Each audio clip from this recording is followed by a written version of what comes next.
my channel. We're going to be trying a very extravagant makeup look today, but it is Monday, and we are here for True Crime and Makeup Monday, and today we're going to go over the Virginia Tech shooting, so buckle in because it's a wild one. The Virginia Tech shooting was a spree shooting that occurred on April 16, 2007, compromising two attacks on the campus of the Virginia Polytechnic Institute and State University in Blacksburg, Virginia, United States. Seong Ho Hoi Cho, an undergraduate student at the university, killed 32 people and wounded 17 others with two semi-automatic pistols. 6 others were injured jumping out of windows to escape.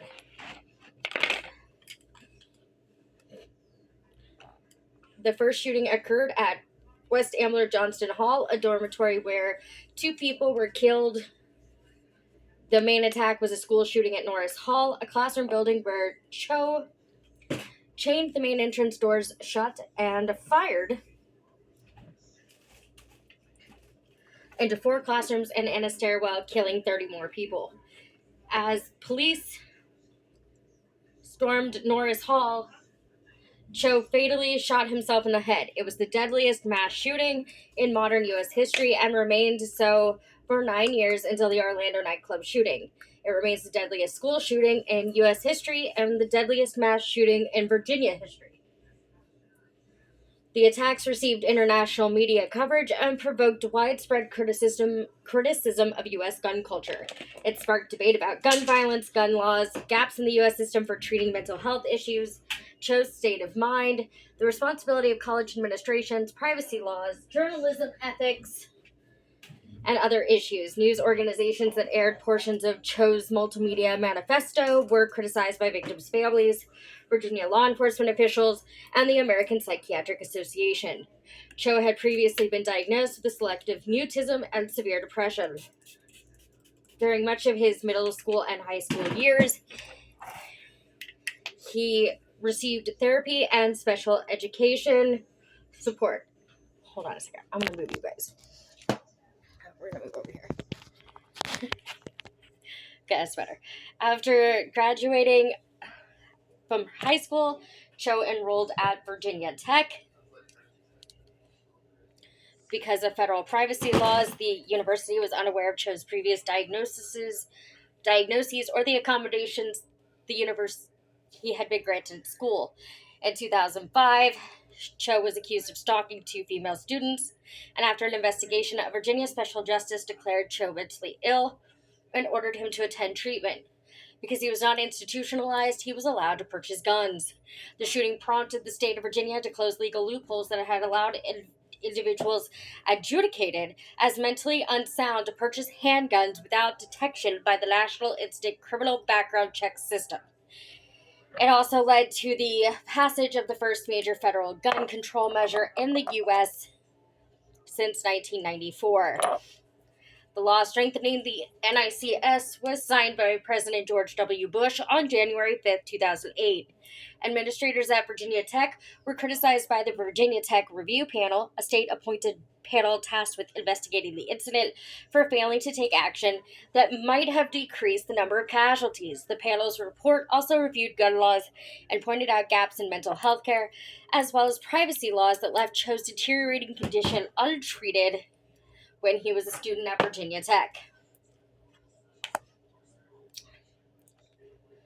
The shootings occurred in 2 separate incidents. The first incident was in West Ambler Johnston Hall, a residence hall where Seong Hoo Choi killed 2 students. The second incident was in Norris Hall, an academic building on the opposite side of the campus where the other 31 deaths occurred, including that of Cho himself, and all the non-lethal injuries occurred. Cho used 2 pistols during the attacks, a .22 caliber Wather P22 semi-automatic handgun and a 9mm semi-automatic Glock 19 handgun. Cho was seen near the entrance to West Ambler Johnston Hall, a co-ed residence hall that houses 895 students at about 6:47 a.m. Eastern Time. Normally, the hall is accessible only to its residents via magnetic key cards before 10 a.m. Cho's student mailbox was in the lobby of the building. So, had a pass card allowing access after 7:30 a.m.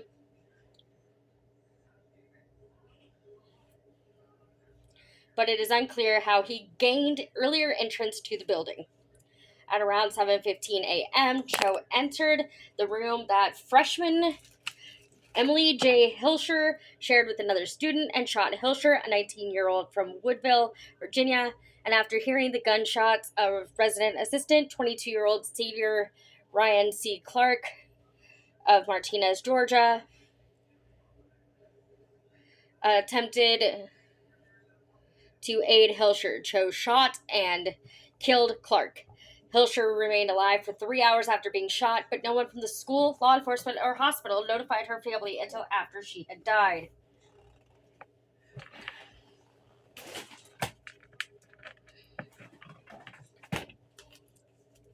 Although authorities suspected Cho had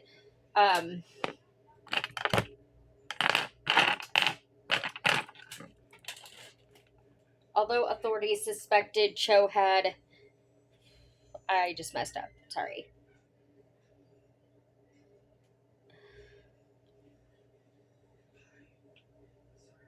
Cho left the scene and returned to his home in Harper Hall, a dormitory west of West Ambler Johnston Hall, while police and emergency medical services units were responding to the shootings in the dorm next door. Cho changed out of his blood-stained clothes, logged onto his computer to delete his emails and his student university account, and then removed the hard drive. So this is like essentially making it untraceable, is I think what he was going for. I'm pretty sure that was like the goal.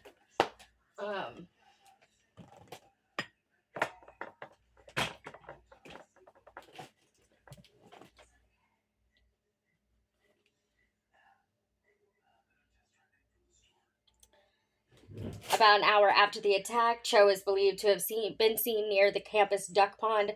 Although authorities suspected Cho had thrown his hard drive and mobile phone into the water, a search by divers was unsuccessful. Which was the point. He did not want them to be successful. So, he was making damn good sure they would never find any kind of, like, hard proof, I guess. Which he succeeded. As they said, they couldn't recover it, but they already knew it was him. So, like, I don't really know what he was trying to hide. Like, they already knew. They already knew, bud. They already knew he was the one. At around 7:15 a.m., Cho was seen near the entrance to West Ambler Johnston Hall. I already read that. I don't know what I was doing. Okay. Almost 2 hours after the first killings, Cho appeared at a nearby post office and mailed a package of writings and video recordings to NBC News. These materials proved to be of little investigative value to authorities. The package was postmarked at 9:01 a.m.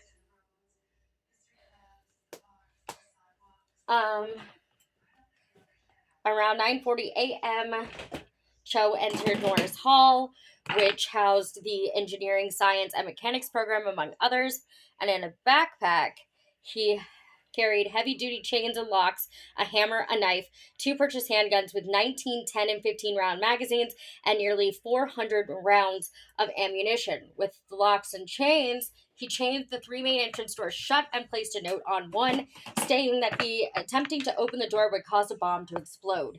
Shortly before the shooting began, a faculty member found the note and took it to the 3rd floor to notify the school's administration.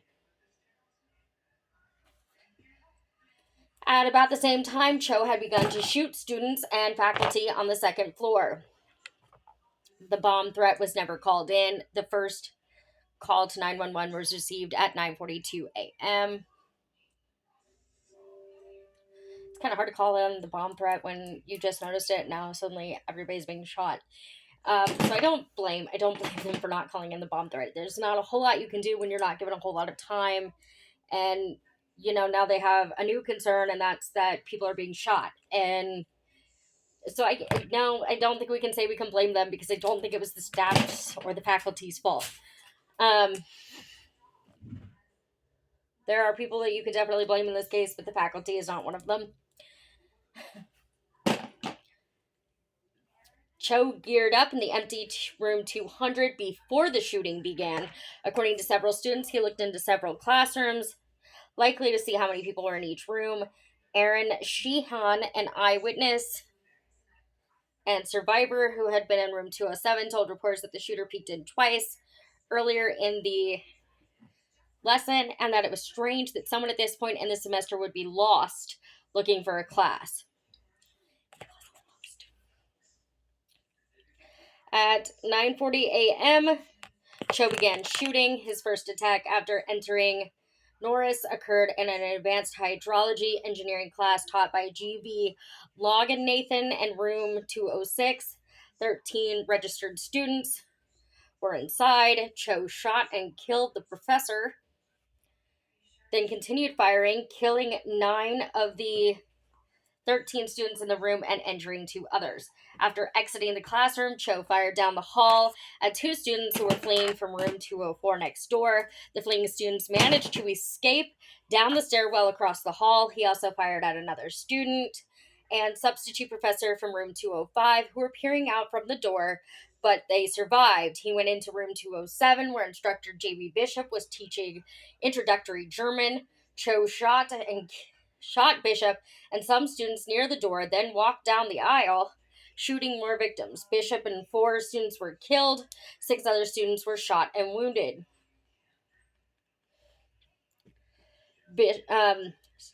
Cho then moved on to Norris 211 and 204, where he was initially prevented from entering due to barricades erected by instructors and students. Hearing the commotion from below, Kevin Granada guided 20 students from a classroom on the 3rd floor into his office where the door could be locked, and went downstairs to investigate along with another professor, Wally Grant, where they were both shot by Cho in the hallway. Grant, who quickly fled into a bathroom, was wounded and survived, but Granada died of his injuries. None of the students locked in Granada's office were hurt or killed. In room 211 of intermediate French, Jocelyn Couture-Nowak saw Cho heading towards the doorway. She and student Henry Lee barricaded the door with a few desks while she yelled at students to get down on the floor and under their desks and call 911. Cho pushed through the barricade and entered the room, killing Nowak and Lee, who fell behind the door. A student named Matthew Laporte, who was a trained Air Force ROTC member of the Virginia Tech Corps of Cadets. That was a lot of words, sorry.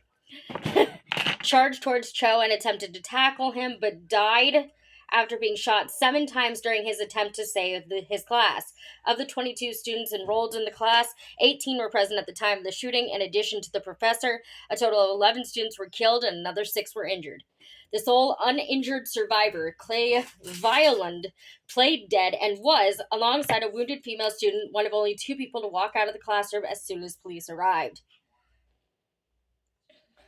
As in room 207, Cho fired into room 211 from the doorway and then walked up and down the aisles methodically, targeting potential survivors as they tried to hide. He did not say a single word throughout the shooting and occasionally reloaded his weapon in the hallway.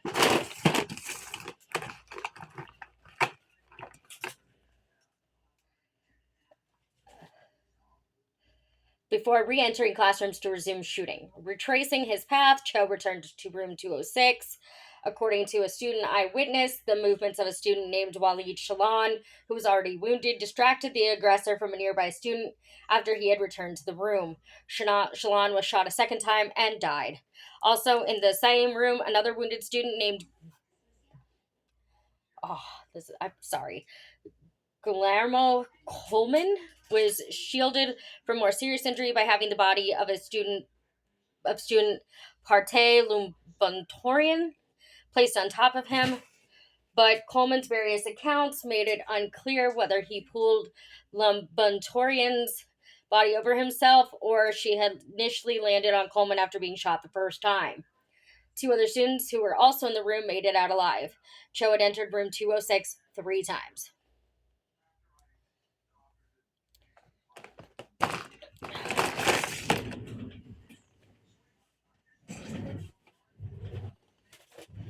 After his first entry in room 207, several students had barricaded the back door and had begun tending to the wounded.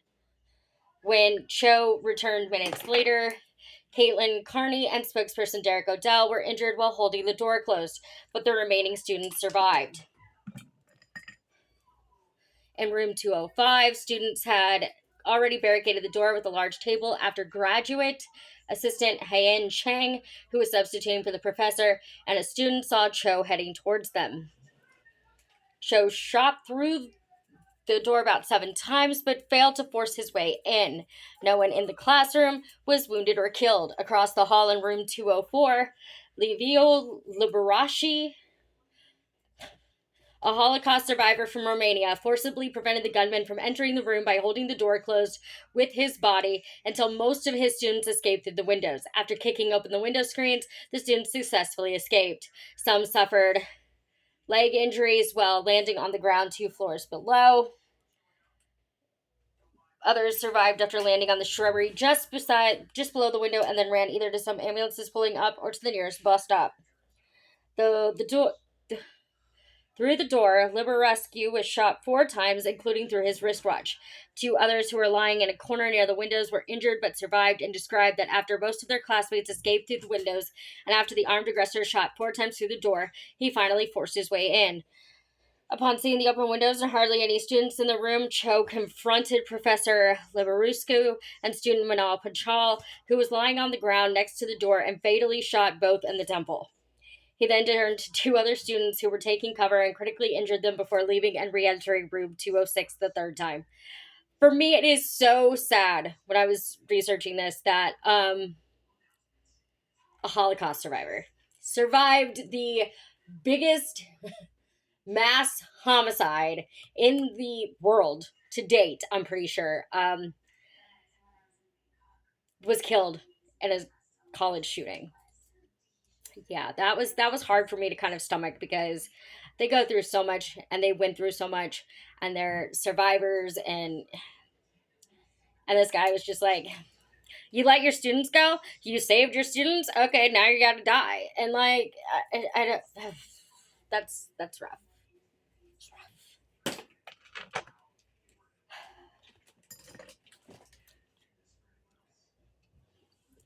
At 9:50 a.m., 10 minutes after the second shooting began, a SWAT team started to enter the building. They couldn't shoot their way through the chain-locked entrances, but managed entry via a separate entrance. They went up to the 3rd floor, but heard from student Emily Haas, who was wounded and survived in room 211, NOAC's French class, saying that the gunman was in her classroom as she stayed on the line. As police started to descend into the stairwell, Cho had already begun to hear the footsteps.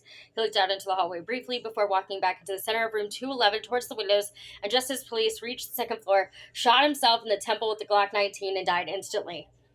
When police arrived at room 211, they saw Cho lying on the ground with his guns beside him, and some students who were either injured or playing dead heard the officer's first words, "Gunman down." During the investigation, State Police Superintendent William Flattery told a state panel that police found 203 remaining rounds of ammunition in Norris Hall on Cho, and later testified that the armed aggressor was well prepared to continue on. During the 2 attacks, Cho killed 5 faculty members and 27 students, 2 students in West Ambler Johnston, and 30 people.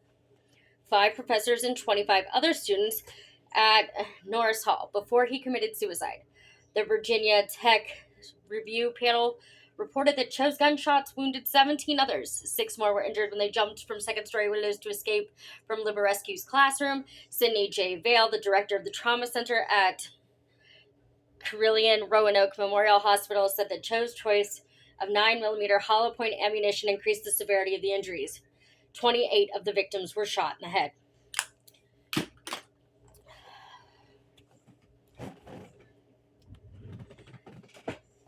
It doesn't get better. Okay. The shooter was identified as 23-year-old Seong Ho Cho, a senior at Virginia Tech. He was a South Korean citizen with U.S. permanent resident status.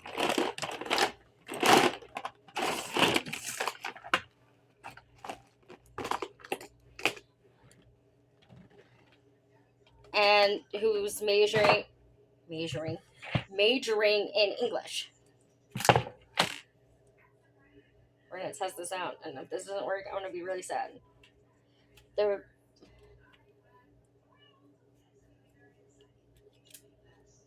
Oh, it's not gonna work, is it?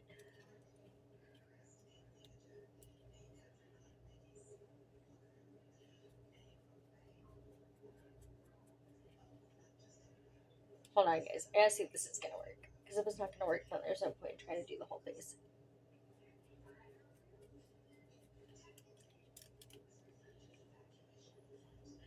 Oh no, it kind of works. Okay.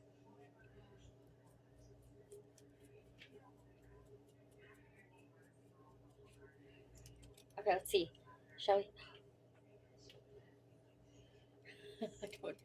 I don't know how this is gonna go. We're gonna see. I'm gonna hate it. I know I'm gonna hate it because I know me.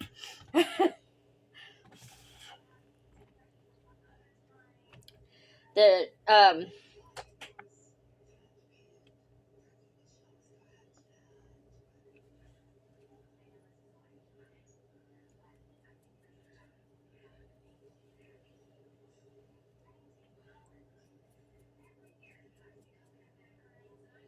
This might be something I have to pause and do real quick. Okay, you know what? I don't completely hate it. I actually kind of like it. Okay, moving on. The Virginia Tech Review Panel's August 2007 report, Massengill report, devoted more than 20 pages to Cho's troubled history.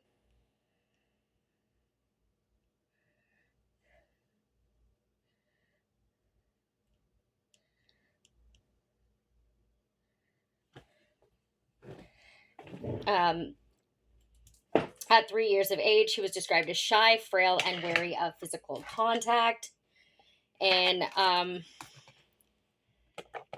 in 8th grade, Cho was diagnosed with severe depression as well as selective mutism and anxiety disorder that inhibited him from speaking.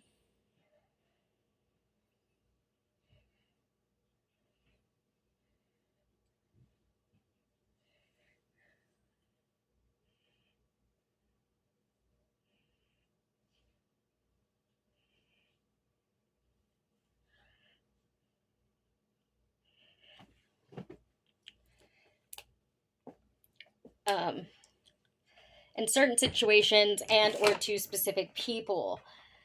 With early media reports carried reports with early media reports carried reports by South Korean relatives that Cho had autism. The Massengill report said the relationship between selective mutism and autism was unclear.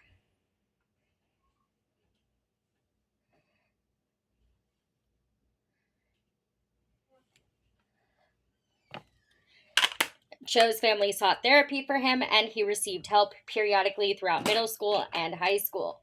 Early reports indicated Cho was bullied for speech difficulties in middle school, but the Virginia Tech Review Panel was unable to confirm this.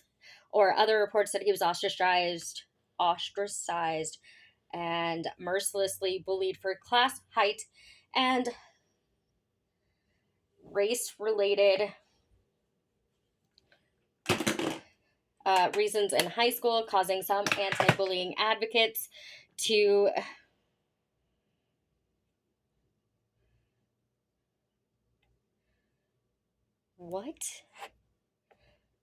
causing some anti-bullying advocates to feel that he was that the review panel was engaging in authority absolving whitewash. Supposedly, high school officials had worked with Cho's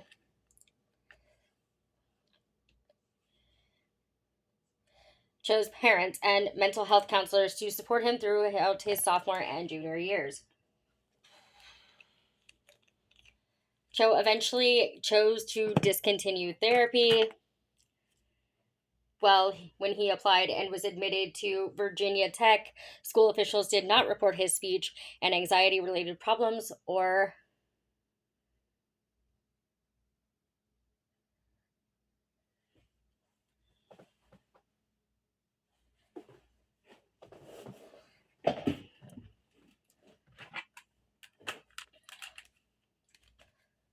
give me a second. I'm sorry.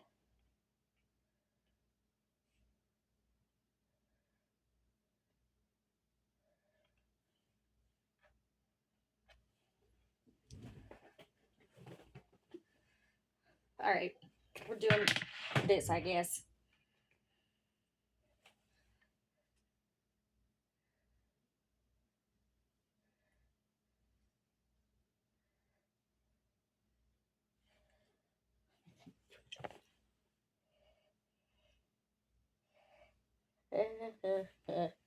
Just kidding. We don't like this. Let's try something else. Anyway, sorry about that. Cho eventually chose to discontinue therapy. When he applied and was admitted to Virginia Tech, school officials did not report his speech and anxiety related problems or special education status because of federal privacy laws that prohibit such disclosure unless the student requests special accommodation. Well, he obviously did not.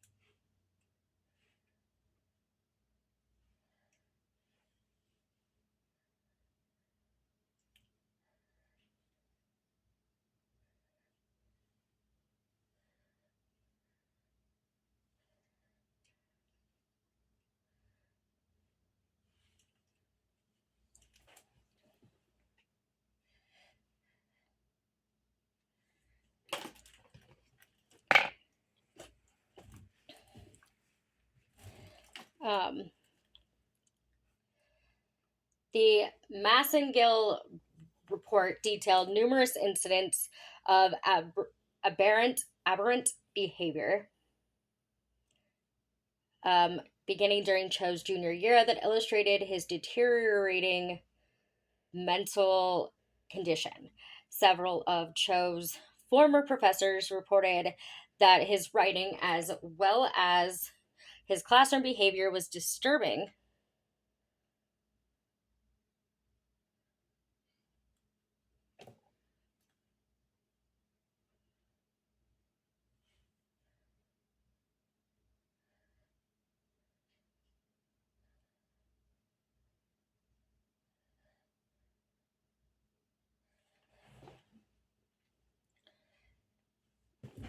Um, and he was encouraged to seek counseling. He was also investigated by the university for stalking and harassing two female students. In 2005, Cho had been declared mentally ill by a Virginia special justice and ordered to seek outpatient treatment. Cho's underlying psychological diagnosis at the time of the shootings remains a matter of speculation.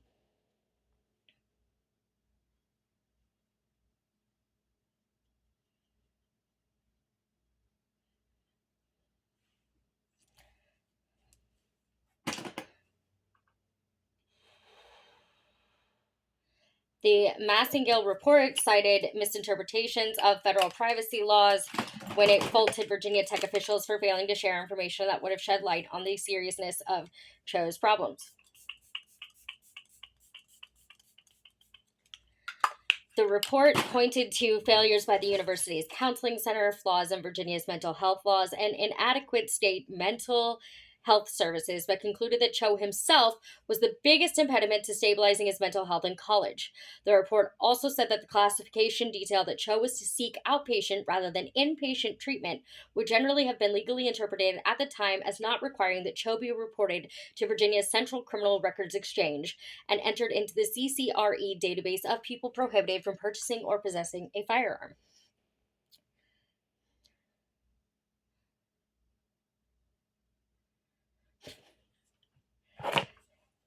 Early reports suggested that the killings resulted from a romantic dispute between Cho and Emily Hilscher, one of his first two victims. Hilscher's friends said that she had no prior relationship with Cho, and there is no evidence that he ever met or talked with her before the murders.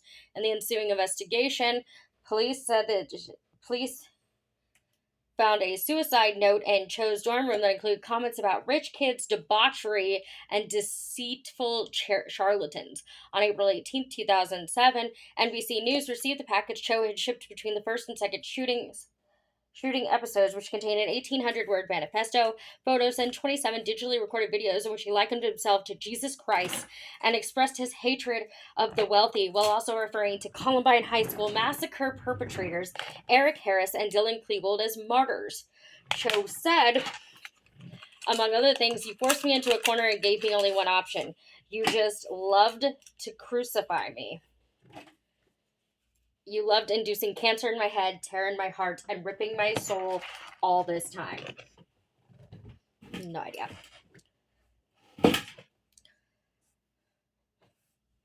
Media organizations, including Newsweek, MSNBC, Reuters, and the Associated Press, raised questions about and speculated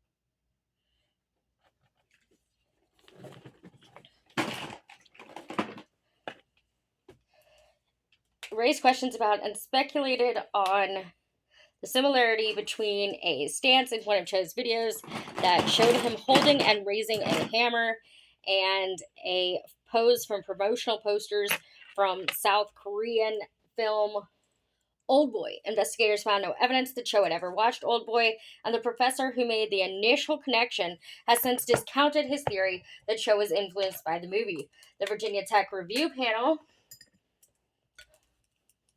concluded that because of Cho's inability to handle stress and the frightening prospect of being turned out into the world of work, finances, responsibilities, and a family, he chose to engage in a fantasy in which he would be remembered as the savior of the oppressed, the downtrodden, the poor, and the rejected. The panel went further, stating that his thought processes were so distorted that he began arguing to himself that his evil plan was actually doing good. His destructive fantasy was now becoming an obsession.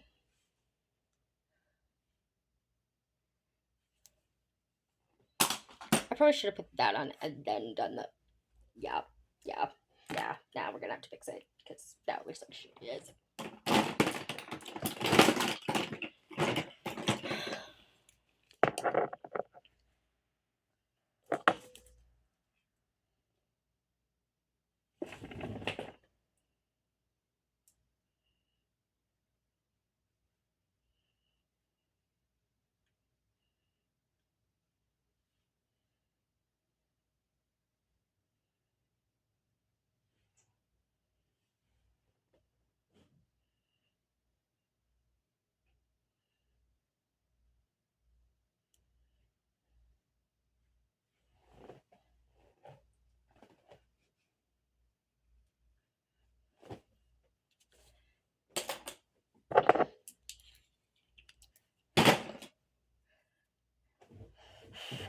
The panel went further, stating that his thought processes were so distorted that he began arguing to himself that his evil plan was actually doing good. His destructive fantasy was now an obsession.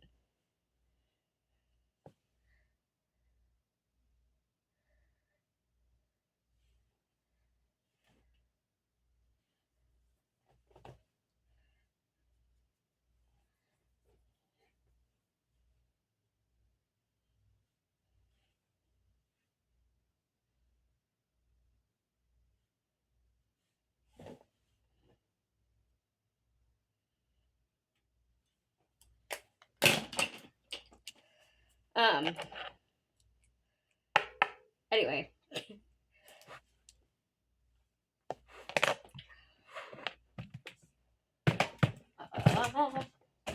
Dropping stuff. Police arrived within 3 minutes after receiving the emergency call from Norris Hall, but officers took about 5 minutes to enter the barricaded building. When they could not break the chains, an officer shot out a deadbolt lock leading into a laboratory. They then moved to a nearby stairwell. As police reached the second floor, they heard Cho fire his final shot.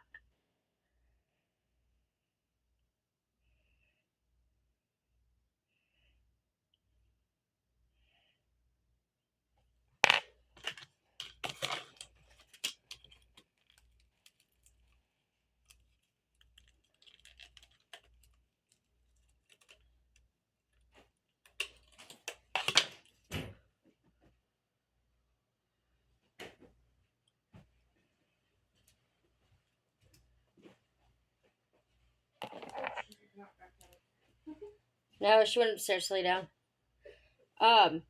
Shit, sorry. Filming. Cho's body was discovered in room 211, which was Professor Nowak's classroom.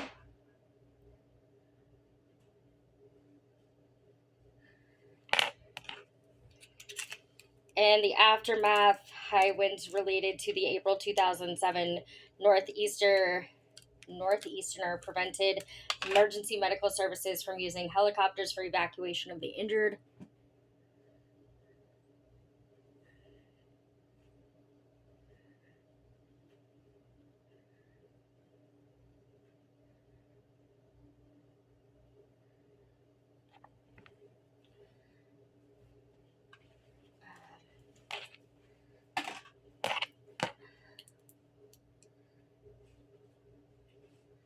Victims injured in this shooting were treated at Montgomery Regional Hospital in Blacksburg, Carilion New River Valley Medical Center and Radford, Carilion Roanoke Memorial Hospital in Roanoke, Lewis Gate Medical Center in Salem, and Holston Valley Hospital in Kingsport, Tennessee. Virginia Tech first informed students of the situation via email at 9:26 a.m. This was about 2 hours after the first shooting, which was thought at the time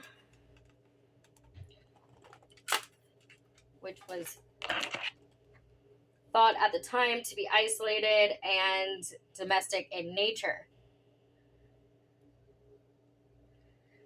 After the full extent of the shooting became evident, the university canceled classes, which, duh, for the rest of the week and held an assembly and candlelight vigil the following evening.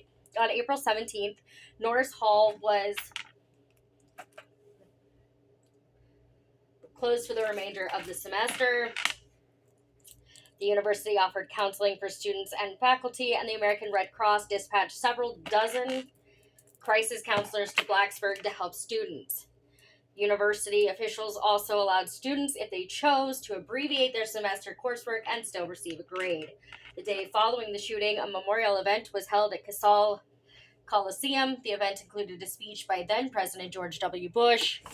The space reached capacity, and overflowing seating was accommodated at nearby Lane Stadium. Within a day after the shootings, Virginia Tech, whose supporters called themselves Hokies, a nickname coined in a school cheer dating to 1896, formed the Hokie Spirit Memorial Fund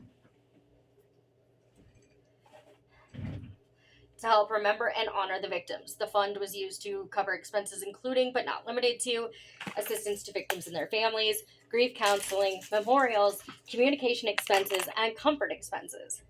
Early in June 2007, the Virginia Tech Foundation announced that $3.2 million was moved from the HSMF into 32 separately named endowment funds, which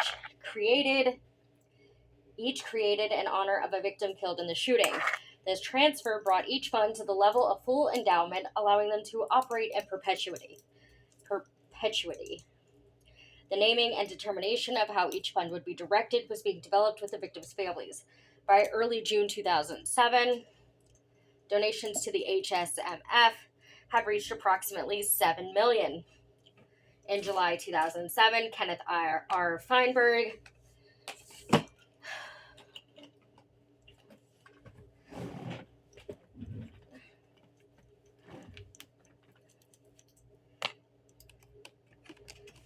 in July 2007, Kenneth R.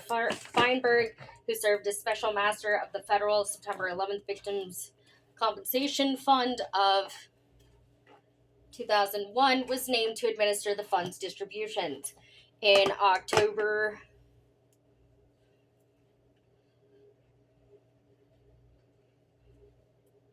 2007, the families and surviving victims received payments from the fund ranging from $11,500 to $208,000. Early in June 2007, Virginia Tech announced that it would begin to reoccupy Norris Hall within a matter of weeks. The building is used for offices and laboratories for the engineering, science, mechanics, and civil and environmental engineering departments, its primary occupants before the shootings. Plans were to completely renovate the building and for it to no longer contain classrooms. The southwest wing of Norris Hall, where the shootings took place, was closed in 2008 and completely renovated.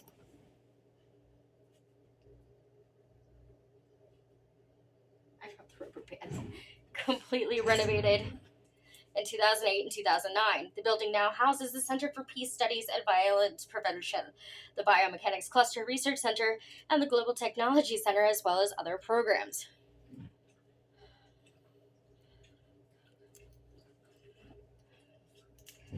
Ambler Johnston Hall was also closed and renovated. The East Wing now houses the Honors Residential College, which opened in fall 2011. In fall 2012, the West Wing reopened as the Residential College at West Ambler Johnston. After the release of the Massengill report, some of the victims' families called for then-Governor Tim Kaine to relieve Virginia Tech's president, Charles W. Steger, and campus police chief Wendell Flincham of their positions. Kaine refused, reasoning the school officials had suffered enough. Which, I mean, they did. You know?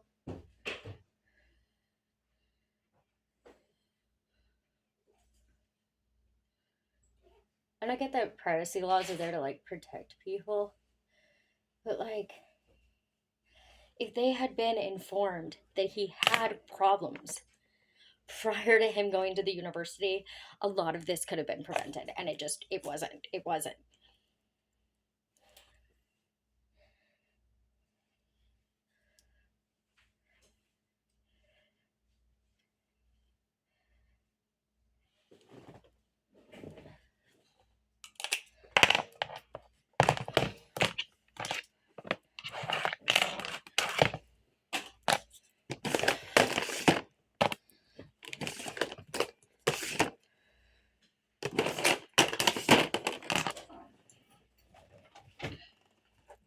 In the hours and days following the shooting, makeshift memorials to those killed or injured began appearing in several locations on the campus.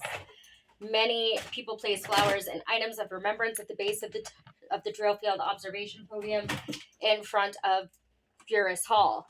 Later, members of Hokies United, an alliance of student organizations on campus created to respond to shooting, placed 32 pieces of Hokie stone, each labeled with the name of a victim, in a semicircle in front of the drill field viewing stand. What was originally termed an intermediate memorial was modeled after the makeshift memorial. 32 upright blocks of Hokie stones were engraved within the names of the victims and placed in a semicircle at the base of the reviewing stand. The original pieces of Hokie stone placed by Hokies United were offered to the families of the victims.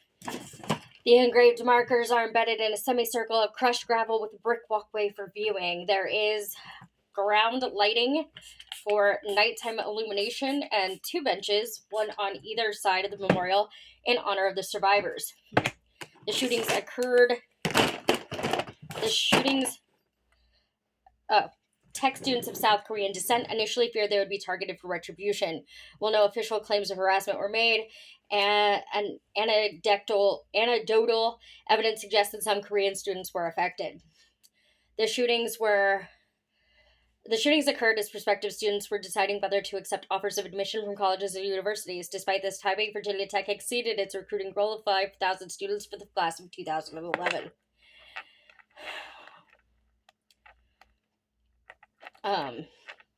That's the sad story of the Virginia Tech shooting. It is very sad that had to happen, and it is unfortunate that it had to happen. Thank you for hanging out with me. As always, please don't do anything I wouldn't do. Make good choices and be cautiously kind to others. Have a wonderful week, and I'll see y'all next week. Bye.